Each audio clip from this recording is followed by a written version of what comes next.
Let me tell you something you already know. The world ain't all sunshine and rainbows. It's a very mean and nasty place, and I don't care how tough you are, it will beat you to your knees and keep you there permanently if you let it. You, me, or nobody is going to hit as hard as life. But it ain't about how hard you hit. It's about how hard you can get hit and keep moving forward. How much you can take and keep moving forward. That's how winning is done. Now, if you know what you're worth, now go out and get what you're worth. But you got to be willing to take the hits and not pointing fingers saying you ain't where you want to be because of him or her or anybody. Cowards do that, and that ain't you. You're better than that.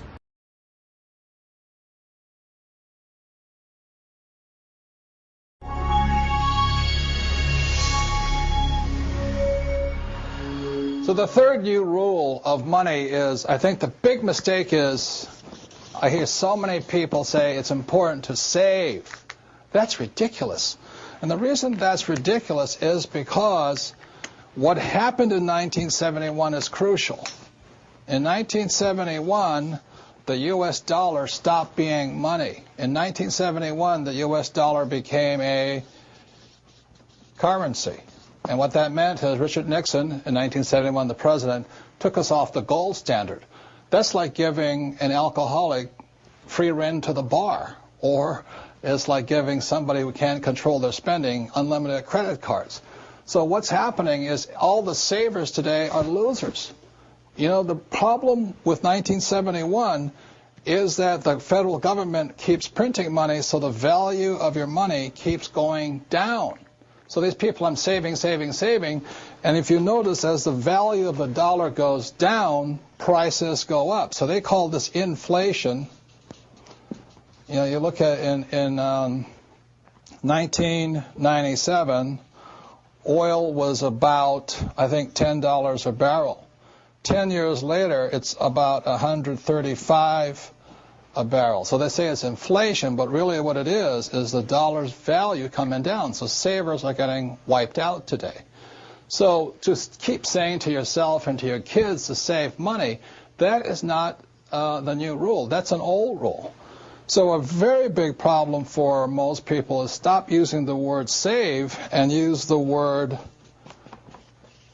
hedge. You've got to hedge your money, hedge against losses. Like when I buy a stock, I put a hedge in. I put a stop loss or a put inside of it or a call, whatever I'm doing. I want to stop it. So today, I don't save money. I'm hedging. So in 1997, I started investing in oil, gold, and silver. So as a dollar dropped, oil, gold, and silver went up. So I'm not betting so much on oil, gold, and silver.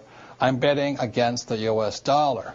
And that's why this idea that you're going to tell people you need to save money, that's really, really an obsolete idea, because the idea went obsolete in 1971.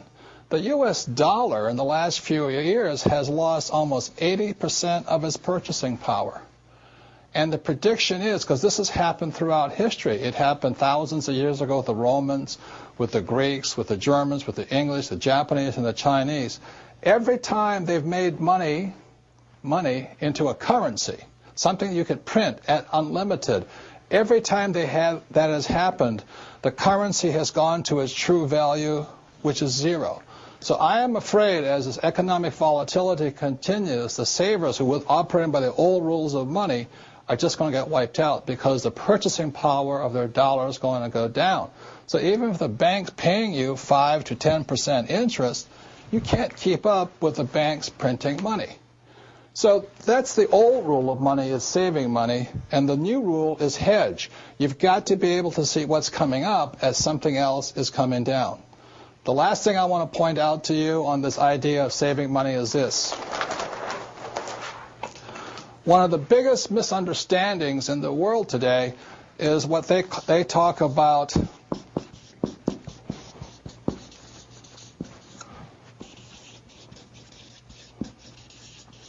if I misspell again, apologize, is the U.S. Federal Reserve Bank, which I believe was created in 1913.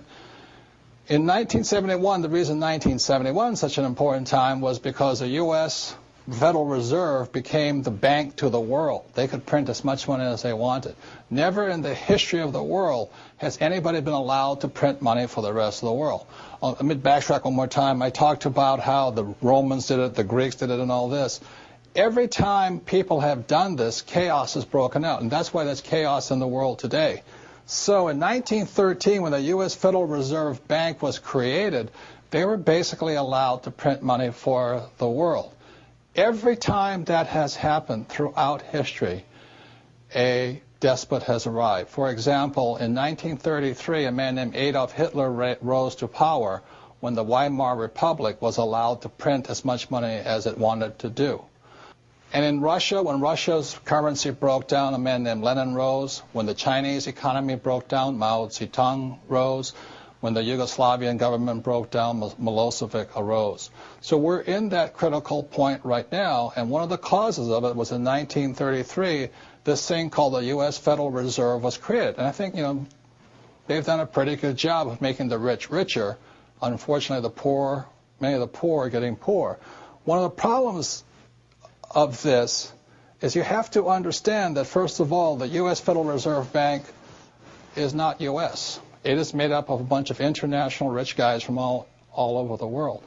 The second thing, it is not federal. It's not a U.S. entity. It is, again, a bunch of rich banks from all over the world.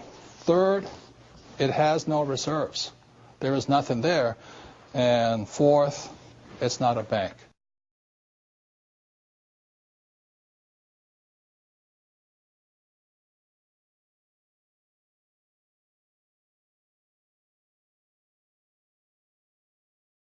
Do you have any food reserves in your home right now? How long could you provide food for your family if the food supply was cut off? A month? A week? 3 days? Wouldn't you feel better if you had the necessary reserves?